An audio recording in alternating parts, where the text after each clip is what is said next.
জিভ বেরিয়ে গেছে, কি আর করবো, গরমে জিভ বেরিয়ে গেছে।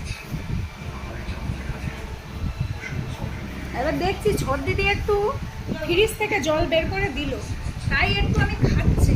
ঠান্ডা জল ছাড়া আমি কিন্তু খাবো না, তাও আমি হচ্ছে নবাব নন্দিনী, তাই সোফাতে বসেই আমি খাবো। যা দিবে আমাকে সোফাতে বসে দাও। হ্যাঁ সরো, এবার সরো, আমার বসার স্টাইল দেখো তোমরা। হ্যাঁ দেখো এদিকে এদিকে এই কোন দিকে, এই কে, এই কে, এদিকে, কে কে, না মা মামা কেউ আসেনি মা, কেউ আসেনি। এদিকে এদিকে এদিকে এদিকে ইস থাপ থুতুগুলো আমার মুখের মধ্যে ছি এ তুই তো ফেলে দিয়েছিস মার গালে। কেউ আসেনি শোনা, কেউ আসেনি, আসো আসো। ওই এই এদিকে এদিকে এই এদিকে আসো এদিকে আসো আমা তোকে খেপাচ্ছে, দূর তো কত না। এদিকে